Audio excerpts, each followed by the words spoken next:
Hey guys, it's Ryan with janitorleads.com. Remember to visit janitorleads.com for hot, fresh, guaranteed to be accurate janitorial leads for just $7.95. Today I wanted to talk about how you can increase your likelihood of closing that lead starting with the purchase of that lead. As we've talked about in previous episodes, you really should be purchasing every single lead in your area, especially at a rate at $7.95. The ROI is going to be there because you can literally not close 150 leads and just close one, and you're going to make money. So we know we're going to close more than one out of 150 leads. So I wanted to make sure we talk about what we can do to increase that likelihood of closing the leads that we're purchasing, because the more we close, the more we purchase, and the more we close out of those purchases, the more money we're going to make as janitorial service providers. So as soon as you get that lead or you purchase it from janitorleads.com, you're going to get an email from us, and that email is going to have that customer's contact information. So my number one suggestion is, soon as you know or soon as you see a lead in your area, purchase it right away, because time is of the essence. The longer you wait or deliberate about purchasing that lead, the more likelihood that someone else is going to purchase it, or number two, they might have reached out to a couple different service providers, and someone may be already reaching out to them while you're sitting on that lead. So time is of the essence when purchasing the lead. So purchase it right away. As soon as you get that lead, you should expect to be calling that customer in the next 10 minutes.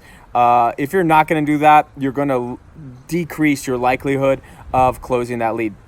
So when I would purchase a lead, or when I would get a lead, as soon as it came in, it doesn't matter what time it is. If it was in the middle of the night, I would email the customer and say, hey, and so customer, I just received an inquiry regarding your janitorial service request.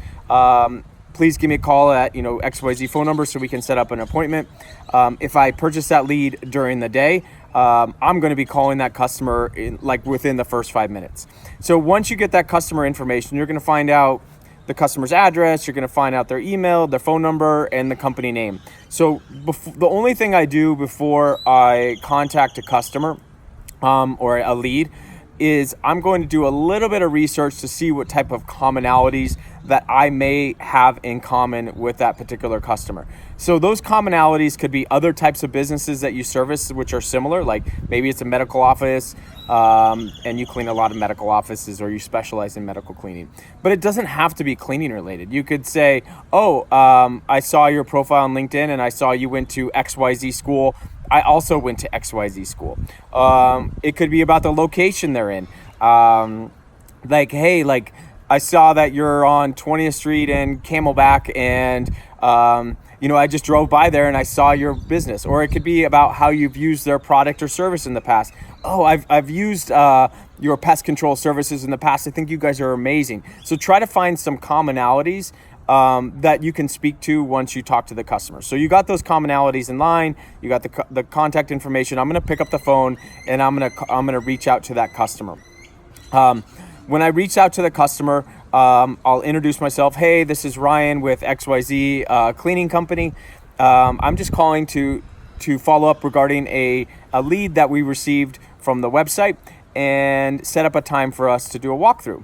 And he or she will say, okay, great. And while she's going through that, you say, hey, you mentioned in your lead that you're not happy with this type of service. Can you tell me a little bit about what's going on with that? And so while they're describing that, you really want to be building empathy with them. Like they may say, well, the quality of the cleaning has really gone down. And you can say, oh my gosh, that must be so frustrating for you. We had a customer that also had similar experiences. A recent customer of ours that just switched over to our service that had similar experiences. They were super frustrated with the quality of cleaning, and we put together a specific plan to address that. So you want to create a little bit of empathy. You definitely want to lock down the date and the time and the address for the estimate. That's going to be, of course, important. And again, the sooner the better. So the customer may say hey, can we schedule the end of next week? You'd say, actually, I think it would be better if we could get together sooner, because the sooner you get in front of the customer, the less likely that they're going to call other cleaning services to get additional estimates. So I always try to get in front of the customer as soon as possible. So you built a bit of empathy, you're empathizing with their problem, you got their customer contact information, but really, honestly, the majority of the time that I spend on the phone with a customer when I'm setting up that cleaning estimate is just talking about that commonalities. Like, for example, hey, I saw that you guys are on 20th Street in Camelback.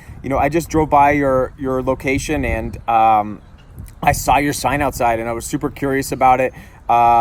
And it looks so cool. Your building looks really awesome. So you want to create some sort of connection that's outside of cleaning, whether it be about the school that they go to, the weather that's outside, their location, their service, anything. You want to create a connection that's outside of cleaning, and that's just like a personal connection that you can create generally pretty easy by just knowing a little bit about the customer. Even if it's a customer you've never heard of, I guarantee you could probably find some sort of connection, whether it be a school or the weather or anything. So try to find that personal connection. So while they're kind of diddling, trying to find the date and time for the estimate, you'd be like, you're starting to talk to them about personal things, about connections. You're empathizing with them. I try to spend as little time talking about cleaning and as much of the time just working on that connection and building an excitement for our meeting. So once we've set that meeting, we've had that connection, we confirmed all the information. What I always do after I hang up the phone is I will always send them a meeting invite. We use Outlook, so I'll send them an Outlook meeting invite. That way it's on their calendar and it's also on my calendar. If, for example, a customer, you reached out to a customer, you called them and they didn't answer. If they didn't answer, I always will I'll leave a voicemail, and I'll always follow up with an email as well. So that's on the first day. And sometimes I might call a couple times on the first day just until I reach them. Remember, this is a customer that's reached out to you. They're looking for your service. It's not like you're harassing them. You're not soliciting them. They've solicited you for your services, and you want to get in touch with them as soon as possible. So I oftentimes might not leave a voicemail the first time. I might call 2 or 3 times because I want to make sure that I can get them on the phone, especially that first day, because I know that it's super important to set up that meeting as soon as that web inquiry comes in. So those are my tips for at least getting that first initial appointment set, which is confirm the date and time, find some commonalities and talk about that more than you do about the cleaning, empathize with their cleaning problems, and then follow up consistently until you can set up that meeting. And then lastly, once you get that meeting set, send a meeting invite. Remember to visit janitorleads.com and subscribe to these videos. Happy to help out with any questions if you just post them below. Thanks.